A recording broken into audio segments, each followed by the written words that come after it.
For life. Yeah. Bullet cast. What's going on? Stacy. This elite podcast in here. Ain't nobody better. Look. Yeah. Listen to us every time we live in the side. When you turn it on, it's just defining the mind. If you feel it, our opinions is great. When everything we moving now in the state, turn us on. If the feeling is right, every opinion now comes from the heart. No time we move with. Hello, ladies and gentlemen. You know the name, you know the voice, you know exactly why I'm here. Just in case if you don't, I am a 26-year-old piece of gold, the Messiah of the microphone, and the greatest sports and recreational podcaster in the world today. I am joined by the former Bullet Cast champion, Mr. Atticus Simp, Brandon Atticus Boss, whatever you want to call him. How's it going? Back from his travels in Las Vegas, Nevada. Phillip, I'm doing just fine. Not the champion again, because, you know, when AEW holds a pay-per-view, whether I'm there or not, it doesn't matter. I'm not going to walk out the champ, even though we didn't properly predict the pay-per-view. There was like 1,000 matches on that card, and we only predicted like 6 of them. But it's okay. It's fine. You know, if we had all the matches in front of me, I would have got them all. I would have got those ones right, and I would have at least tied and walked out champion. But it's okay. Well, don't blame me. Blame Tony Khan for putting on that many matches on a pay-per-view to try to try to stretch it because of what the Celtics were playing. Come on, bro. And the Heat, Heat. When was the last time the Heat were in a championship? Was it 2012? They were just in the finals against the Brian's Los Angeles Lakers in 2020. The Mickey Mouse year. Were they really? Yes, come on. The last time they won was 2020 or 2012, right? Believe they won it 2013. They went back to back. But Braun was with them, right?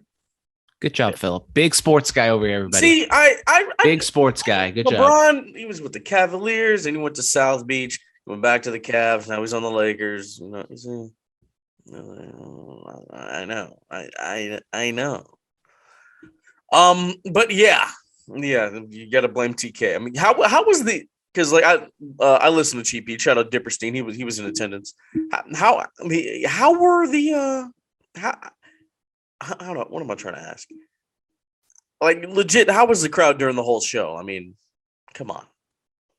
You guys were tired, right? It was definitely a long show. I knew it was going to be long going into it. Luckily, I was being smart. I had an energy drink beforehand, so I was very well lubricated / energized.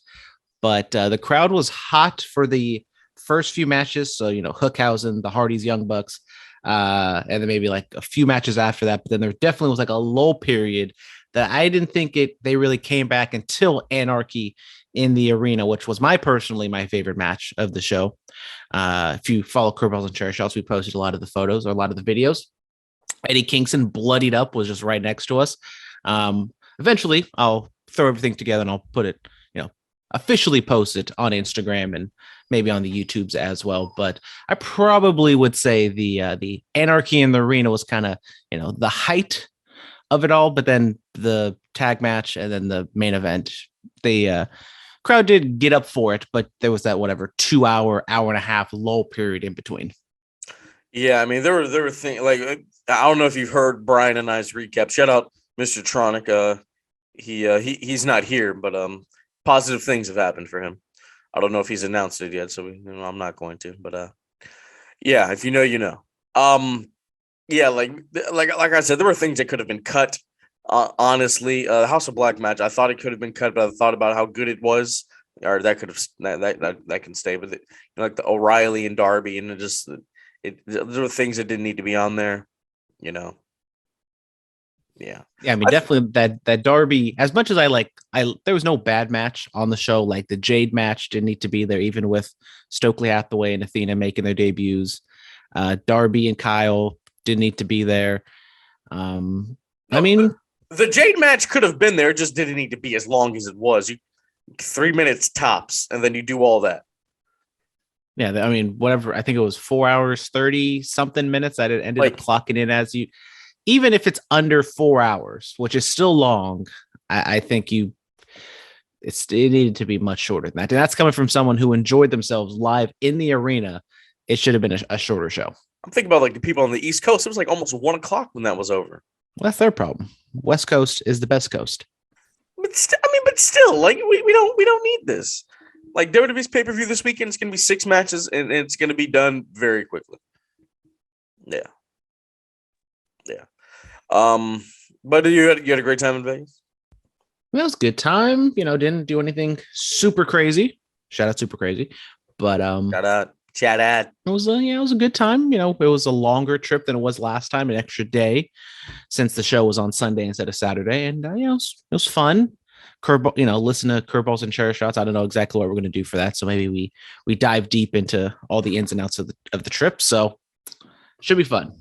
It should be fun. All right. I interviewed Paul Ponte at the last Douglas show in Gilroy. That was a few weeks ago now. Jesus. Finally uploaded the interview. Paul's a great guy. We talked about his work with Indie Handshake and documentaries he's made for Mike Modest and Woody Farmer, and him being interviewed by my friend Chris Jericho on Talk is Jericho. Just great stuff, but you probably didn't watch this. Well, Phillip, it's been a hectic couple days, trying to get back in from travel. It is still on it's on the docket. I still have it. So it's not like I haven't deleted it. Hold on if I can, delete. See, look, it's still there. See, obsolete. It's still there. It's going to get listened to eventually. Yes. It's right there. Paul's a great guy, man. It's one of the longer interviews I've done in quite some time. But hey, man, it was just shooting the breeze. It was a fun time. Loved it.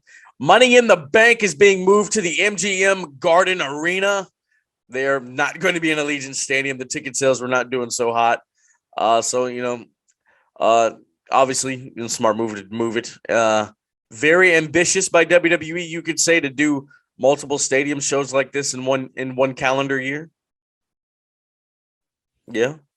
Yeah, I think this is a Nick Khan initiative trying to, make the biggest shows as big as possible. And with Survivor Series kind of falling by the wayside, they've definitely tried to make Money in the Bank kind of that fourth biggest premium live event. Well, and it was very ambitious going in, trying to sell out, or not even sell out. I think they probably were just content with 30, 40, 50,000 tickets, which obviously they were not able to do that. And so they moved it to not even the T-Mobile, because that's being used for a UFC fight the same night, but the MGM Garden Arena, which still is a historic venue in Vegas, but definitely a black eye to WWE. And you can't really blame it, like in WrestleMania 7 when they moved from the Coliseum to whatever the arena was they did for that one. That, it's just poor ticket sales. You can't blame it on a war that they wasn't really the issue, because it was still bland ticket sales. Yeah, MGM Garden Arena, the home of the first ever Double or Nothing. Speaking of Money in the Bank and Double or Nothing, WWE had a truck with Cody Rhodes' face on it promoting Money in the Bank, circling the T-Mobile Arena. I see Joey Janela saw it. He took a picture of it. Did you see this truck? Unfortunately, I did not see the truck. My hotel was right next to the arena, but I did not get a view of the arena from my hotel room. So I could not see it. And then by the time I got to the arena, like an hour before, either I could not see it or I wasn't paying attention. So, but I did see the photos. Well, I did find that hilarious, if not petty. Rumor has it Cody Rhodes was in the truck. Wouldn't be shocking. No, but it's something interesting. I don't know, man. We'll see. It's really interesting. Cody's the face of the Money in the Bank thing. This is the arena where he smashed the throne. We were there. Seth Rollins had a beautiful line about that on Monday. We're going to talk about that when we preview Hell in the Cell. But yeah, it's very interesting to me. Moving on from that, congratulations to Andrade, El Idolo, and Charlotte Flair. They got hitched. They jumped the broom. They stepped on the glass. All the weddingisms that you can think of. Congrats to the happy couple. Obviously, Ric Flair was there. So was Nia Jax, Finn Balor, Rey Mysterio. Congrats to the happy couple. Yeah, congrats to them. Looked like a hell of a time. They were down in like LA region and they seem like it was a great time. They're on their honeymoon. Andrade still able to make it to Double or Nothing by signing Roosh. That seems like a very interesting signing. I think he's very talented, but also does come with some baggage if he doesn't exactly get his way, which I don't see him being, a very top tier guy in AEW. So it's something to keep an eye on to see how that relationship goes. It's when people don't get their way in AEW, things happen. We haven't even. Well, I mean, we'll talk about it when we get to the MJF promo. We'll talk about all your thoughts because we haven't gotten any of your thoughts about any of that stuff. Lance Anoa'i signed with MLW, another member of the Bloodline, the Dynasty. Obviously, Jacob Fatu, who wrestles out here, he's the current West Coast Pro Champion, former MLW champion. He signed with MLW. Lance Anoa'i, I mean, he had a stint. He was on Raw when Roman was feuding with Shane McMahon, and Shane had that little match with him. Shout out to him, man. Congratulations. Another member of the Dynasty. You're going to showcase what they can do. Congrats. Honestly, don't know too much about him, but he's a part of the Bloodline, so he must be good, right? Yeah. I mean, I believe he was. You remember when the Samoans invaded AEPW? There was like 1,000 of them, so it's kind of hard for me to remember which one. He was in that. He was in that pack. So was Solo Sikoa. There you go. Yes, I heard he could have been on Curveballs and Treasure. Well, he could have been, but someone dropped the ball. Not you. You didn't drop. Of course, not. Definitely not me. Definitely not me. Just not believing my co-host that he could get an Uso on the podcast. No, that doesn't sound like anything I'd do. It's okay. Jeff Jarrett is now. He has a new role in WWE. He is to oversee WWE live events. Don't exactly know what that entails, but congrats. Congrats to old Double J, Mr. TNA, now working in WWE, being the whatever live event. Maybe he's like the Vince McMahon of live events now, because we all know Vince ain't traveling as much as he used to. So if he's just kind of overseeing everything, and he's got promoter in his blood, so it would make sense why he would be kind of the overseer of events for the live portion. Yep, JEFFJARRETT. This is Double J Jeff Jarrett. WWE pays tribute to Michael Cole. They put out a beautiful video on their YouTube, paying homage to Michael Cole. Has been with the company for 25 years, quarter of a century. The Michael Cole criticism has really calmed down since he's worked with Pat McAfee, and but when I think it's all said and done, when Michael Cole hangs up his headset, people will be like, you know what, he was pretty effing good.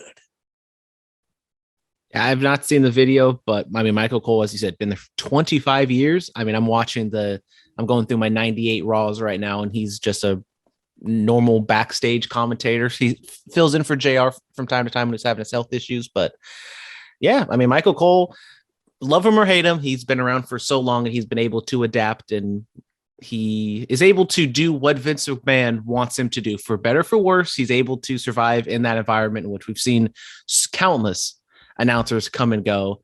And we've seen, when he has the reins kind of loosened, when he was doing the NXT UK tournament, he was really good. The Cruiserweight Classic, when he's with Pat, you can tell he's even said, like, having Pat next to him has definitely kind of revitalized his career. He's having so much fun. I even see, like, Pat will put out vlogs of him traveling with Michael Cole, and Cole is just having the time of his life, just drinking and traveling with Pat, and, going from whatever the Friday show was to us pay-per-view Sunday. So, good for Michael Cole. I know he's not personally like my favorite announcer in the world, but I definitely respect him for the long career he's had. Who's your fave?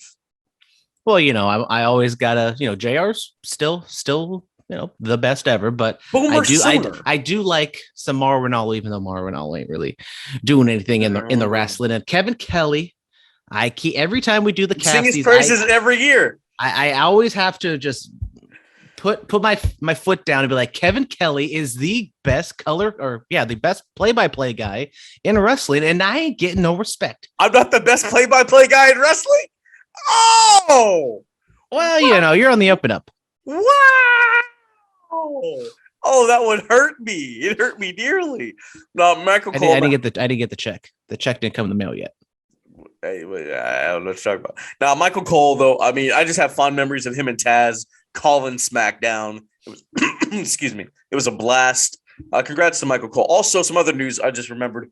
WWE's going to be doing a new documentary about the Nature Boy Ric Flair, which his last match tickets have sold out, which is that's something. So this is going to be an event. This is going to be an event. I hope it's streaming somewhere so I can watch this because I want to watch. I wanted to be there. I take the flights. I'm like, oh, I'll probably just watch it from home. But yeah. So that's nice. New doc about the Nate. What are your thoughts? Intriguing. The Nature Boy Ric Flair has had a long, interesting career. It's kind of come under fire recently with the whole Dark Side of the Ring Plane Ride from Hell episode. So, and I don't think they're gonna, dive into that kind of aspect of his career, but yeah.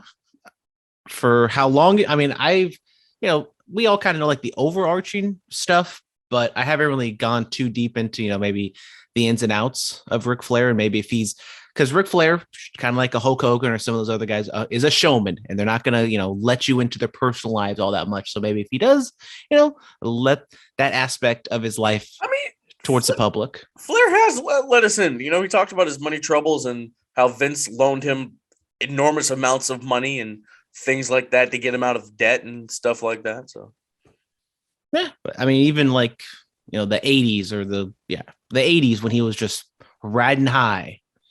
Maybe we talk about the family times or the ins and outs or just some little stories. Sometimes everyone knows the big stories, but the little stories are the ones that are more interesting. Riding high, bright lights, big cities, late nights, pretty ladies kissing the girls and making them cry. Woo, woo, woo, woo. Hopefully consensually. Yes, of course. Respectful. But then also it's going to be WWE Smack Talk. This is not Talking Smack, believe it or not. It is going to be Booker T and Peter Rosenberg, and I believe someone else. They're going to be doing a little talk show segment after the new A&E documentaries air. So yeah, just kind of recapping the episodes, talking about certain points in time. Nice little new thing WWE's doing. Cool. I don't think they're not doing the hidden treasures thing anymore with AJ Francis, formerly of Hit Row, unfortunately. Yeah. Hit Row. Oh, I miss it. Oh, I miss Hit Row. It was like 5 months. It was fantastic. They had a run. They had a run. They might be one of my favorite factions of all time now. And then what are they doing now without Swerve? Are they even doing stuff on the indie scene? Yeah. Top Dollar. He's moving. B-Fab, she has an OnlyFans now. Ashanti the Adonis. I don't know what he's doing. Jesus Christ. Yeah. Inside the ring, Brian and I talked about it. Brandon, what are your thoughts on the new TNT Championship? I think it looks cool. I guess this is just what they're going to do now. Just have a different type of color scheme, different look for pretty much every single champion they have. And Scorpio Sky, SCU, Laker fan, a little purple and gold. I think it looks beautiful. I think it's the best one yet. It is the best one. It's my favorite one. They got the 8 and the 24 on there. Shout out to Cobras, to the Black Mamba. Yes, sir. All right. Let's get to it. This day in wrestling. Let's see. Where are we?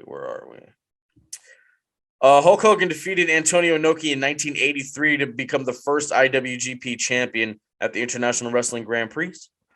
Yeah. What else happened? No Holds Barred starring Hulk Hogan was released in 1989. Let's see what else we got here. Oh, Terra Rising became Jean-Paul Levesque on WCW Pro in 1994. Obviously, that's Triple H. There was a Nitro on this day. Chris Benoit defeated the Barbarian by submission. Raw on this day in 1997. The Undertaker defeated Psycho Sid in a non-title match on Raw. Freddie Blassie made his wrestling debut in 1942. Jesus. It was a long time ago. That is a long time ago. We're just going all the way back there, man. What else do we have here? Let's see. What else? All right. The King of the Mountain ladder match for Impact. Jeff Jarrett won back the NWA Championship in 2004.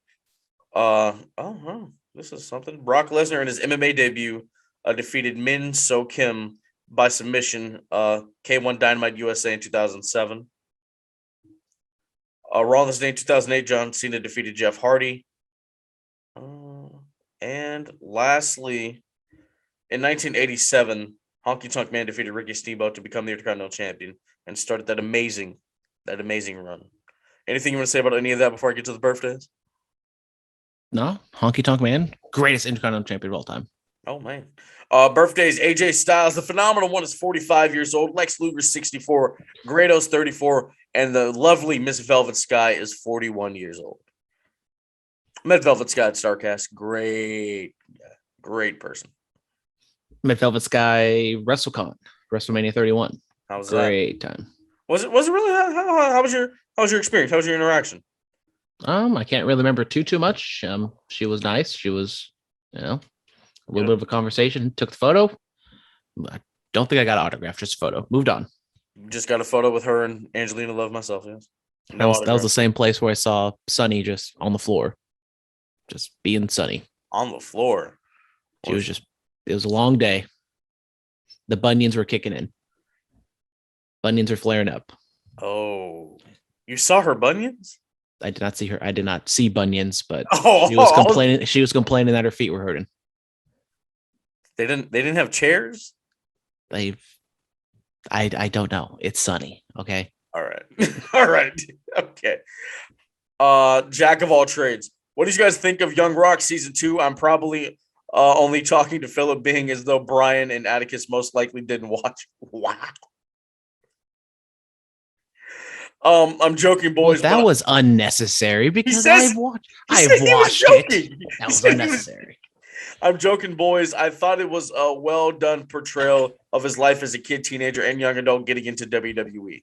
I enjoyed this season of Young Rock. I thought it was fine, seeing his grandmother battle the FBI or whatever and all that other stuff, and seeing Luke Hawx play Stone Cold Steve Austin and recreating King of the Ring 96. Yeah, I enjoyed it. They definitely went more into like wrestling than they did season 1, because now they're really getting into The Rock, getting into wrestling, because if you don't know, they split it up into like 3 different aspects, Kid Rock, Teenage Rock, and Young Adult Rock. And now, Young Adult Rock he was in Memphis, and they just went into his debut at Survivor Series. And I would assume in season 3, we're going to get like, Nation Domination, and then possibly The Rock and whatever.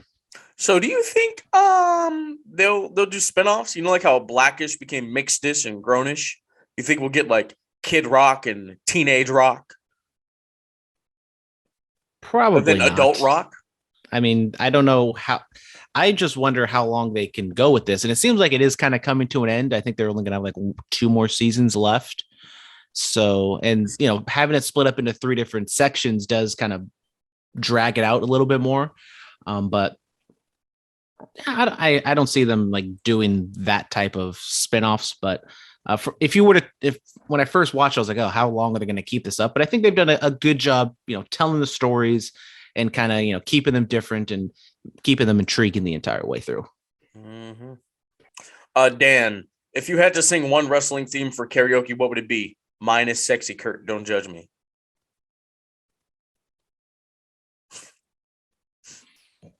Judas doesn't count. I mean, it could count, but Judas in my mind. If Petronic was here, he would start singing Edge's new theme. I don't know, wrestling theme. Well, Sexy Boy, maybe? No.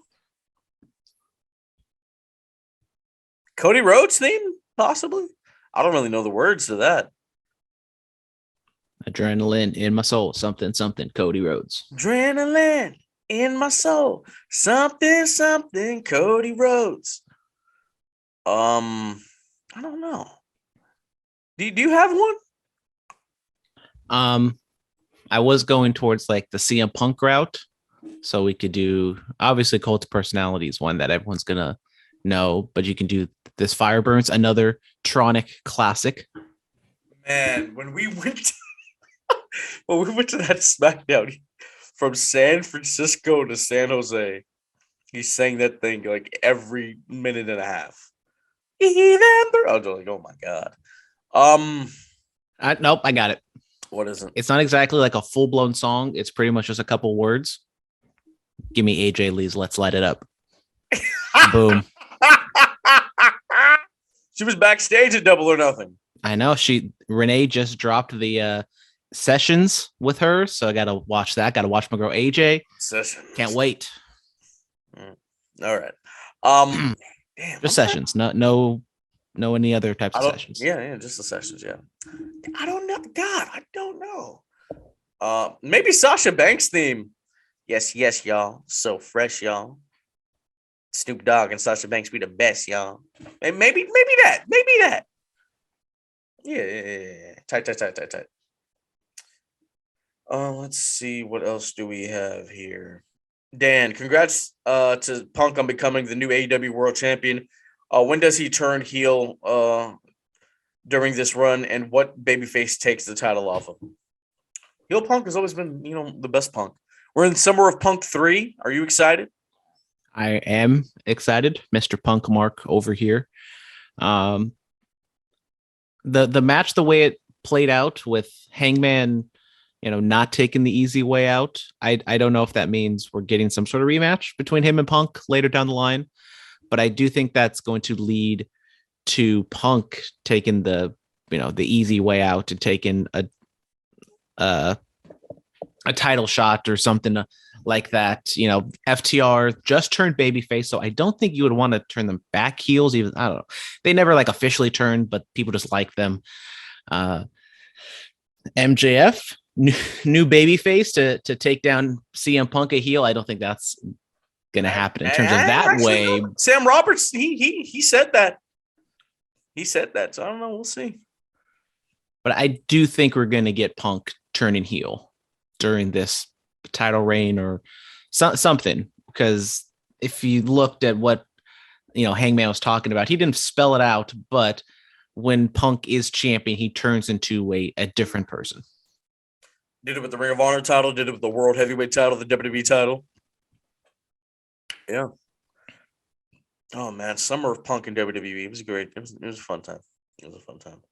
Yeah, I don't know, man. It's gonna be interesting to see what they do with CM Punk. How long do you think Punk holds the title? He won it in May, so I think he might go to Revolution. Yeah, I can see him holding it that long. Is Hangman the shortest title reign thus far? So no, I think Jericho is. Yeah, Jericho. He won it in August of 2019 and lost it in February of 2020. Okay, so I could see Punk holding it a long time. Well, a long time in terms of current day wrestling. So does he run back the 434? I would have to go do the math on that and see exactly what if that plays out on a Wednesday. Make it happen. It's another 434 title reign. So it was what, May 29th was the date that he won, right?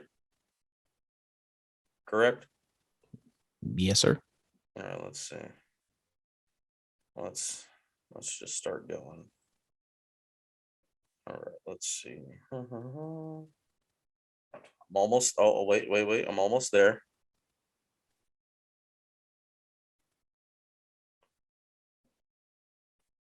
All right. So if they do All Out on the first Sunday in August, that's 434 days in 2023. There you go. All Out 2023. MJF's contract coming to an end. He beats Punk in Chicago. Because he's the one asterisk on his loss record. Yeah. There you go. Make it happen. It just makes sense. All right. Jack of all trades. WWE moving the location of Money in the Bank, obviously a smart move, but were they getting too ahead of themselves by trying to do more stadium shows other than the Royal Rumble, SummerSlam, and WrestleMania? We just already talked about that. Yeah. Nigerian Prince. Y'all see Tony Khan during the media scrum after Double or Nothing? Homie was snorting that good-ish. Yo.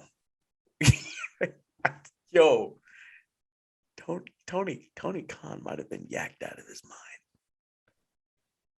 I'm not here to speculate people's habits. Did you see the CM Punk one? Like this guy, this guy.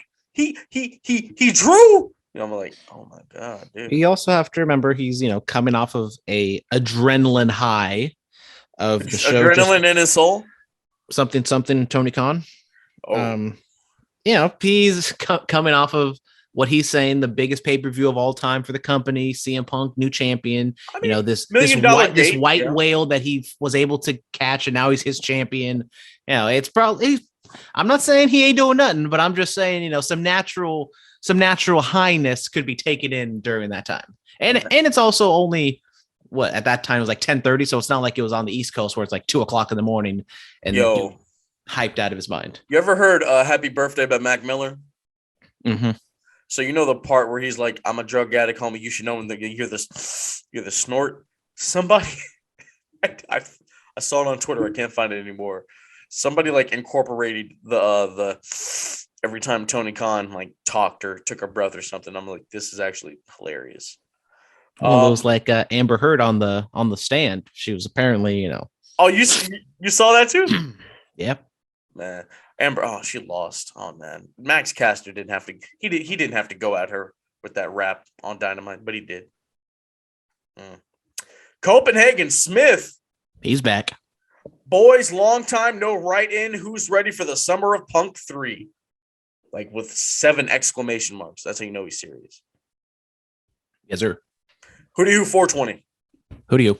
MJF is a god. Jesus, what a bloody promo. Hey, we are going to talk about that. Dan, Cody Rhodes and Seth Rollins had the best pull-apart WWE has done in quite some time. Yeah. That was good pull-apart.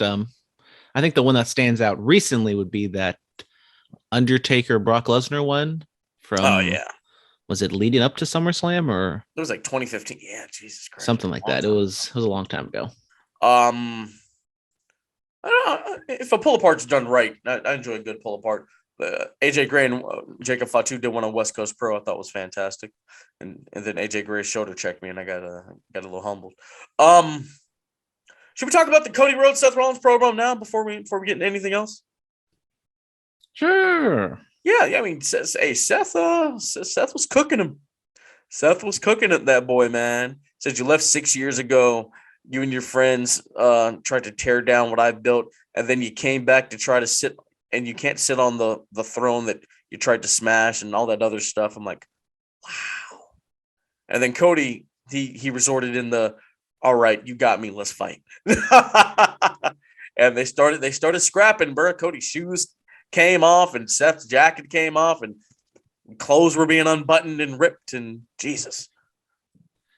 Yeah, I thought it was a really good promo. I guess better late than never for Seth to kind of really spell out what, not only just the WrestleMania stuff, but why he doesn't like Cody.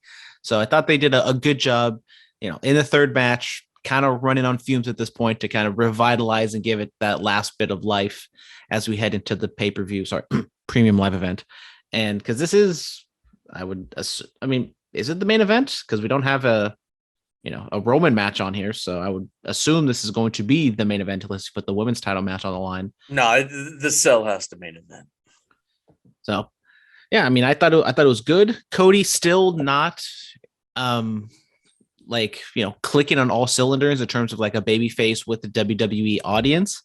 So I don't know what else he can really do, or maybe you finally this feud's over. He can kind of go in a different direction, do something, because he's still kind of doing the same things in AEW that the crowds weren't exactly behind him with, because he'll just say he's pouring his soul out, and I think the crowds kind of look past that as him just trying to garner sympathy or something like that. So yeah, I think Cody still got some work to do, but it's not a lost cause yet. All right, for sure. As I pull up the fan mail from M. Brightest Day Act, any other thoughts? No, not on the Cody Seth stuff. If you would have told me at WrestleMania they would have got, do 2 more matches and get it all the way out to early June, I would have been like, geez, what are they doing? But they've done a pretty good job at, stretching it out. Whether even maybe they shouldn't have, but if they quote unquote had to do it, I think they've done a good job. They've done a fantastic job. I am a fan. All right, we got 3 from in Brightest Day X. Mr. X. There we go. Would it have been better if they didn't announce MJF was going to speak and just have him come out unexpectedly with no music and then give the same speech, but have some of the producers backstage come out to get him out of there to help sell this as a shoot? We'll talk about that when we get to the MJF segment, which is coming up. Is it time for Jeff Hardy to retire? He's put his body on the line for us time and time again for nearly 30 years now. He's earned a well-deserved rest, or does he feel like he still has something to prove? He feels like he still has something to prove. Yeah, once he came over to AEW, he's just been going balls to the wall, and he keeps doing it. And I think putting that Darby Allin match so close to this match with the Young Bucks, I think it was just too much for him. And Jeff, I don't know what it's going to take for him to learn, but he's in his early mid-40s now, and he's still doing things that he was doing in his 20s. And that's just the way he's wired. And I don't think it's really going to stop him. He also says, so is Bray Wyatt really coming back to WWE? And if so, will we see the same character or something completely new? I think if Bray were to come back to WWE, he would want to do something different, want to do something new again. Yeah, I think he probably would want to switch it up. I don't think we're going to get, maybe the Fiend or something is like incorporated, but it's not going to be a full-fledged run back. AEW, I don't think they should touch him. Impact, I don't know if he's, above Impact, but I think they do a good job of kind of doing those kooky type gimmicks. And so if he wants to go to Impact, I think that'd be a perfect spot for him. Absolutely. Let's get into AEW and let's talk about this. So the MJF promo, by God, what a promo, man. What an effing promo. It was good stuff. Should we play it for the people? No, because it's an 8-minute long promo. If you guys want to see it, we'll play like a little snippet. The people know. The people have seen it. If they're listening to this, they've heard the promo. Have they heard the promo? I'm pretty sure. I have faith in the people. You have faith in the people? I have faith in the people. All Even the people don't have faith in me. I got faith in them. All right. Well, he what did MJF say? He said he doesn't want to work there anymore. He says he doesn't want to wait till 2024. He wants Tony Khan to fire him. He called him an effing mark, which the wrestling community has done that. And then I see the snippet like after that, Punk comes out there to try to like confront him, like, what the hell are you doing? And then MJF like scurries out. This guy cut the promo of his life. Jesus Christ. The meat of it, though, he says, you would pay me more if I was an ex-WWE guy. Should I become an ex-WWE guy? Damn. Good-ish. So the performance was absolutely fantastic. Best promo that MJF has cut in his life. He went out there, he said what he had to say, and he delivered it with just such ferocity and intensity that it was hard. You couldn't look away. That being said, everyone loves the pipe bomb. Everyone, doesn't know what's real and what's work. Obviously this promo was a work. I still believe I don't know what happened this weekend, but did you see him at the slots? The rumor was he was at the slots. I did not see him at the slots. But my belief is everything leading up to this point was real. But then they had a meeting or whatever, and they kind of try to figure out what to do. And this promo was. What do you mean? What MJF said, you've been trying to meet with me, and I'm not going to do it. What are you talking about? Come on, let's be real, brother. Come on. I live in kayfabe, brother. But it's just a very complicated thing to kind of dissect, because MJF goes out there, cuts the promo. I think I don't know what he wanted to get out of it, because he was burying Tony Khan. He was, going after everybody. And if he thought just saying all that stuff was going to get him booed and make him a bigger heel. I don't know what he was thinking, because obviously the crowd was cheering him. He tried to turn him off, but they just kept cheering him, and especially like at the end, they were going crazy for him. So I don't know what this is supposed to be. Like, are they trying to do MJF as a heel going up against Tony Khan, the babyface Booker man? I'm sick and tired of, authority figure storylines. They've been done so much in WWE. I don't want to see them in AEW. Vince Russo did these types of things so many times in WCW and TNA, and we just, we blast him for what he did as a writer. But yet when MJF does this type of thing, everyone's just going to say this was fantastic. This is so cool. So, and when you do a shoot on one part of the show, it makes everything else look fake. So I'm not going to, I don't want to bury it or say I loved it. I thought it was a fantastic promo. I thought what he said was, it was very interesting. I like the line where he said, "Don't count me down," talking to the guy at ringside. Going back to Embright as the X's question, do you think, his mic got cut off, sure. Do you think that people should have came out and tried to like pull him off? Like, hey, what are you doing? No, I think the way they played it was not perfect, but probably the best you can do. I know he said maybe they shouldn't have advertised his segment, but I think they did the right thing, just, advertising it. And they didn't, advertise it, go to commercial and then come back. They, said it's coming up next. And then he just came out. And that I would love to see what the minute for minutes ratings were, to see if like the crowd, if the whatever ratings built towards the end of his promo, because of just word going around on the internet of what he was saying. So I think AEW played it perfectly. I think they did a good job. I mean, once again, with the whole work shoot type thing, I do kind of roll my eyes at him cutting the mic and cutting the lights off at the very end, because it's like he was going after him a long time before that, and now you decide to cut him off. Like, okay, sure, he cussed, but he was saying some bad things before that. Well, it's kind of, when you get into that work shoot angle, you dissect it. Like, if this was really a shoot, there would have been so many different things that would have happened before it escalated to that point. Yeah. Yeah, no, 100%. Moving on from that, geez, great promo. Contention for promo of the year on the Cassidys coming up later this year. The Undisputed Elite and Hikuleo defeat the Jurassic Express, Christian Cage, and Matt Hardy. Really good match. The Young Bucks back in SoCal. They're gonna have a match against the Lucha Bros in kind of their home arena on Friday. So that match should just be absolutely insane. But good win for the Undisputed Elite. I don't know what this means if the Young Bucks are going to go after the titles now. But once again, Christian, kind of side-eyeing Lucha Boy, Jungle Boy.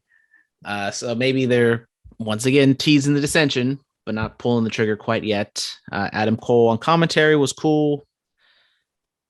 They are holding titles. I thought they would just not hold the titles. Hopefully that was just a 1 week thing with the Owen Hart titles, but I'll complain next week more if they are still holding the titles. No more titles. Too many titles in AEW. Too many titles. Titles that aren't going to be defended. Which good, but I don't know why you're going to just walk around with those titles. I mean, the Young Bucks just walked around with titles too. Remember? That was like on the indie scene. Sure. That mean, like the match. I mean, Hikuleo didn't really do too much, which I guess is fine. Just kind of get him out of the way. And I'm a fan of, Red Dragon. Kyle O'Reilly got the win on Double or Nothing, gets another win this week. So hopefully maybe, Red Dragon and or Kyle O'Reilly can be doing some more things in AEW. Absolutely. John Moxley defeated Daniel Garcia. It was bloody. Jericho tried to get involved. Eddie Kingston runs down out there. And at some point in time during the show, William Regal said blood and guts.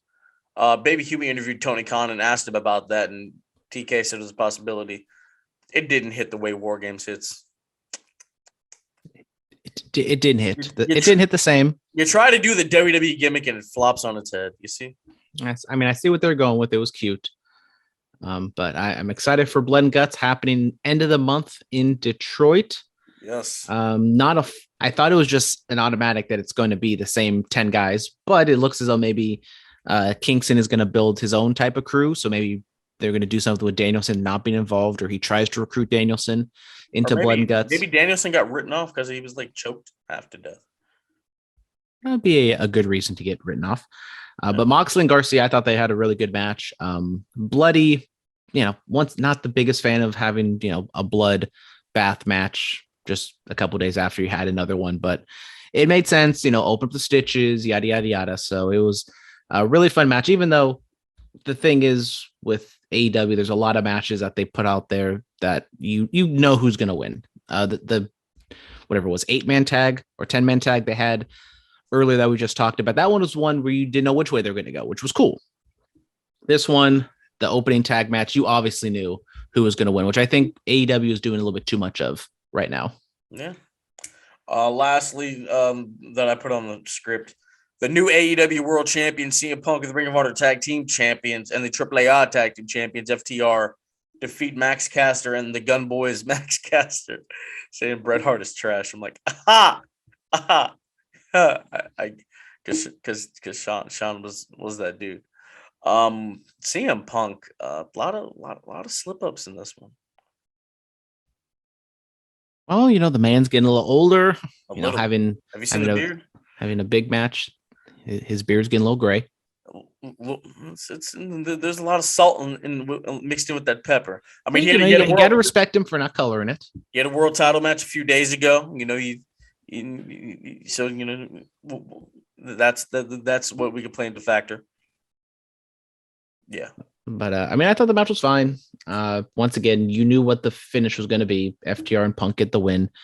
Punk and FTR cuts a promo afterwards. It was good. I did enjoy Punk's promo after Double or Nothing more than this one. But, turning the page, going right to Forbidden Door. Who's going to answer the call? And it's Hiroshi Tanahashi. So I don't know if that is the main event. Rumor has it that we're also going to get Okada versus Hangman Page. So maybe it's just going to be a thing of champion beats non-champions. So Punk beats Tanahashi, Okada beats Hangman, because that's just kind of the political nature of these joint shows. Okada's their champion again? I believe so. When did this happen? It's been a while. He's held the title for a while. It's like his 5th run, right? Maybe. Jesus. What number of runs is this? Oh. You just can't put me on. I've taken a break from New Japan, Philip. I'm sorry. If it was and good, then you you questioned me that he was a champion, and I was pretty certain. And then you make me question it, but he is the champion. And what run is this? What number? Let's see. He is technically this is the first one, because this is the IWGP World Heavyweight Championship. Oh, all right. But if you're gonna put it together, it'd be the 6th. Oh my God, he's Jeff Jarrying it up. He is booking himself to win the championship. Oh my God. All right. I'm not excited for Forbidden Door. I'm really not. We're only 3 weeks away, and there's only one possible match. They haven't really. I think it's just something AEW does. They do it too much, which means not enough, and that means of building things and teaching people. It's not and even... explaining things. We have ROH, we have AEW. Sometimes Impact joins the fray. Now we have New Japan, which I forget. They did the Minoru Suzuki thing, which I think they did a good job explaining. There's been some other things, but even when Jay White showed up, they never really explained what Jay White means in the Bullet Club and Adam Cole and yada yada yada. So Tony, we talked about earlier. He has his mind's racing. It goes a mile a minute, and I think he just gets caught up too much and just kind of expects people to know and understand what he knows. When WWE does it so far in the opposite direction, where they just kind of spoon feed you and they'll recap every little thing that's happened on Raw and SmackDown. AEW, I think they need to find that happy medium ground. No, they need to do that too, so you know what's going on. But okay, I'm saying they can do it, but not to the extent WWE does, where they'll show a replay. WWE does that because they want you to know exactly what's happening, and that's fine. Look, man, my whole problem with this Forbidden Door thing, you announced a joint show for a company you already have a working relationship for. I don't see how I can get excited about that. Hell, I was more excited about Mickie James going into the Royal Rumble as the Impact Women's Champion. Because WWE doesn't work with other companies. That's what was exciting about that. This, I'm like, oh, okay. Yeah, all right. Sure. Cool. It'll be some good matches, but all right. Hey, maybe your boy Kenny Omega shows up. Who? I don't Who's know. boy? Not Your mine. Boy. Yeah, boy. I like good wrestlers. What are you talking about? Jesus. Speaking of good wrestlers, let's talk about NXT in Your House, the show everybody's ready for. Yes, we are recapping that this weekend, along with Hell in the Cell. Yes, sir. I don't know who this weep person is. Oh no, yeah. you got a mouse? You got a mouse in your pocket? You recapping it too. You watching it with me too. I don't know what you thought this was. We back to what we used to do. Double shots. Baba. Let's get into it. So, NXT in Your House, the North American Championship. Carmelo Hayes, he is him. He looks to regain the championship from Cameron Grimes.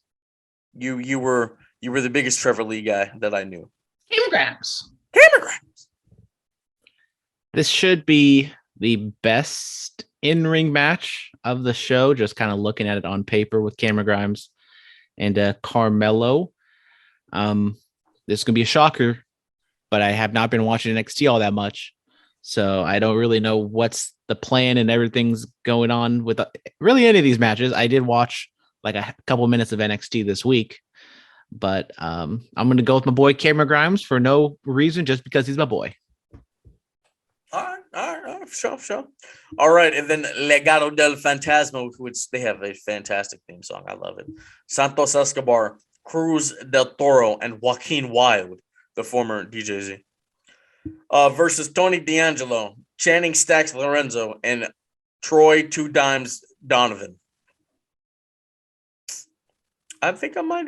I didn't pick. I want Carmelo Hayes to win the other one, and I think Tony D'Angelo's crew wins this one.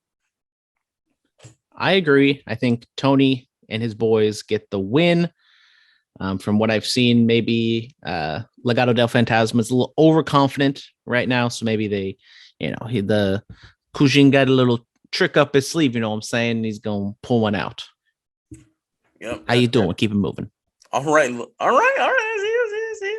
All right, and then the NXT Women's Tag Team Championships, Toxic Attraction, Gigi Dolan and JC Jane go up against Kaden Carter and Katana Chance, the former Casey Catanzaro. She was just on American Ninja Warrior. She was on there via Zoom, and it was fantastic to see her. What was her name? Was it Katana Chance or was it Casey Catanzaro? It was Katana Chance. Right. What? Right. It was Katana Chance. Of course it was. What? What's wrong with that? That's the real her. Yeah, no, it was Casey Catanzaro, dude.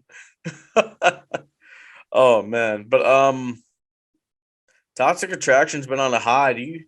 Could Kaden and Katana be the ones to?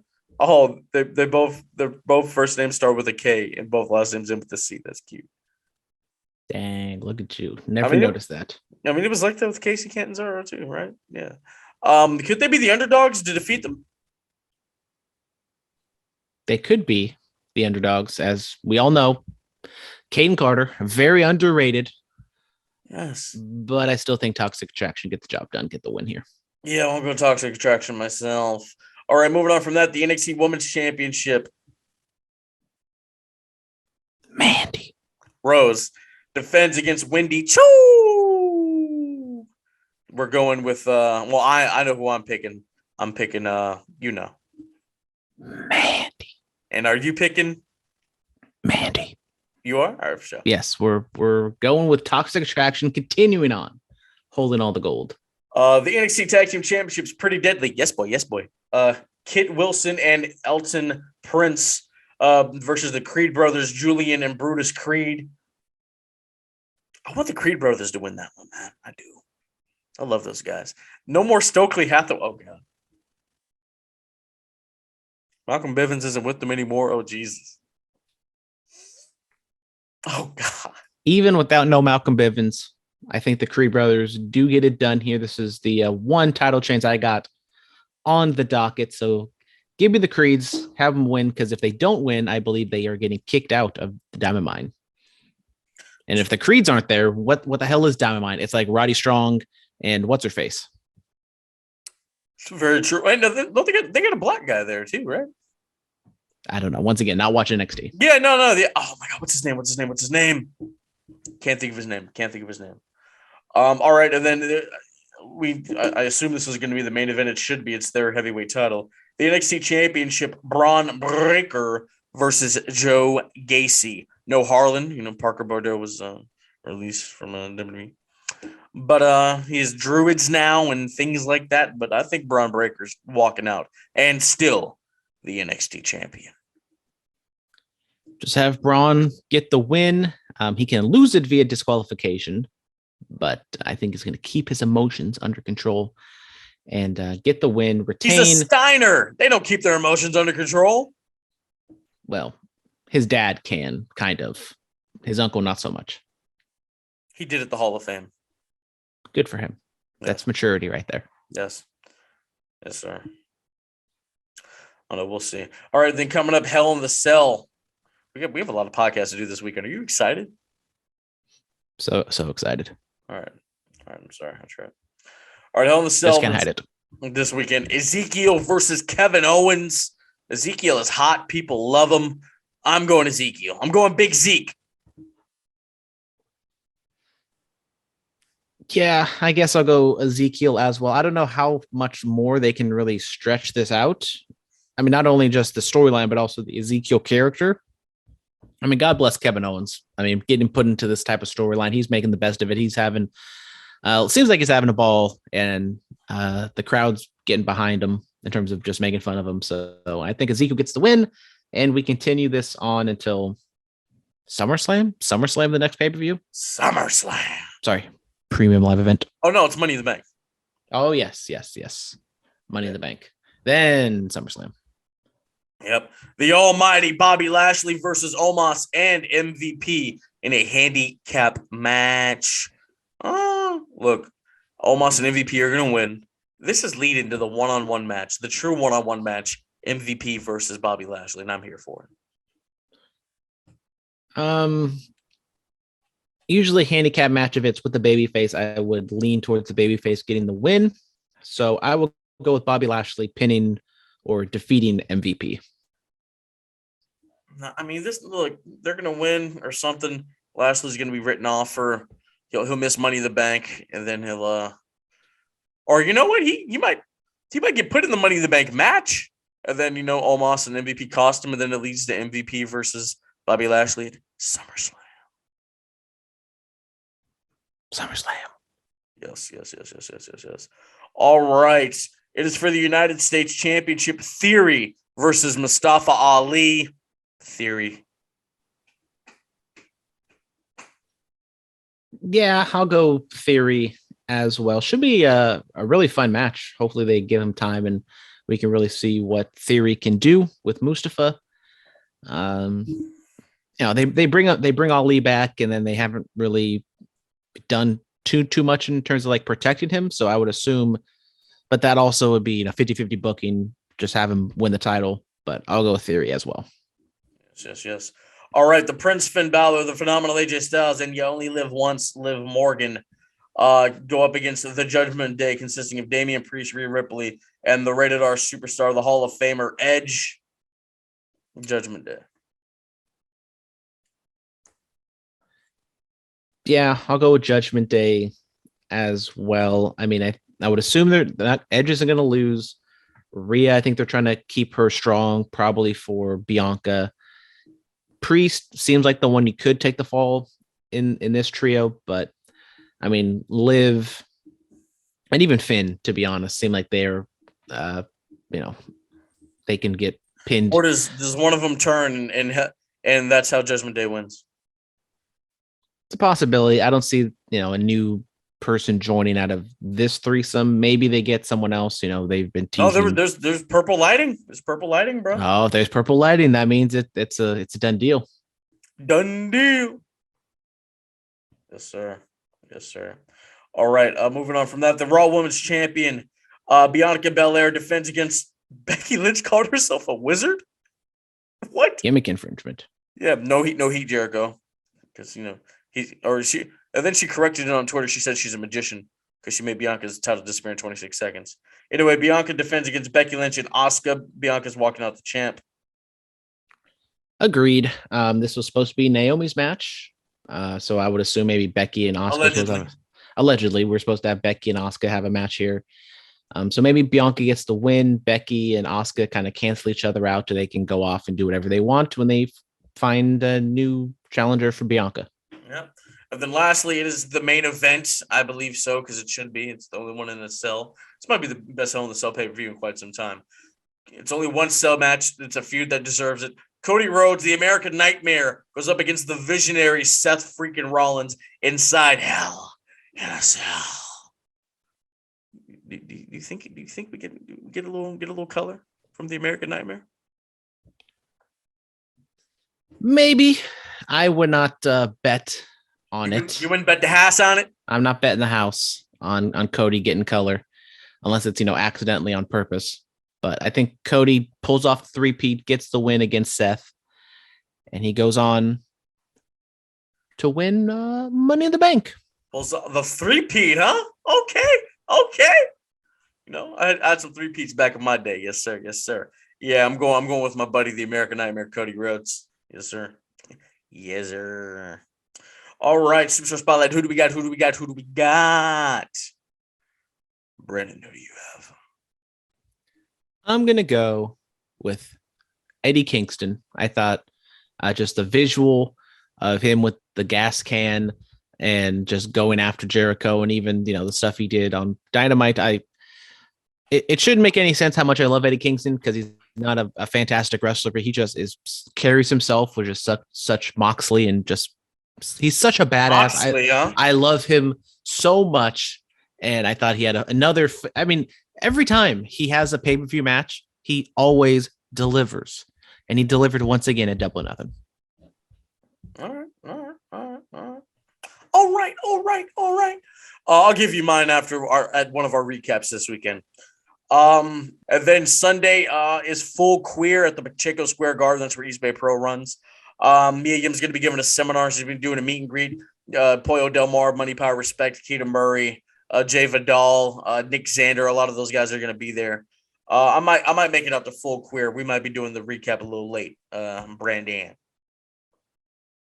Have fun. Seems like a full packed weekend. Yes. Los Padres back on the field this Sunday. Oh, they're back. What time is the game? Hold on. No clue. What? The Padres are back. Yes, Atticus and Lil Durst. Well, unfortunately, Lil Durst has been put on the IL. That's right. He So I saw Lil Durst Saturday night. Are you the reason for his injury? No, he punched a table at work.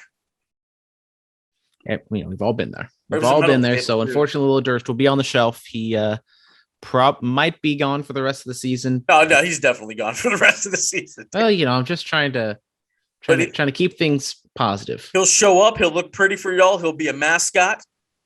He'll be a water boy, an errand boy, whatever you guys need. Yeah. So allegedly, this game is taking place at 1:30. So that might run into Hell in a Cell, but we'll figure it out. We always do, don't we? We always do. All right, guys. Thank you so much. We will be back Saturday and Sunday night for recaps of professional wrestling, sports, entertainment, whatever you want to call it. Stay clean, stay strong, stay safe. Diamond Drop forever. Everything that we did. Listen to the senators connecting it, moving on everything that's pronouncing it. Everything we did in the time now with the testament. Here is the feeling when we live on the stage, and everything we do turning the page. Nobody doesn't like us. This has been the Bulletcast. Thank you for listening.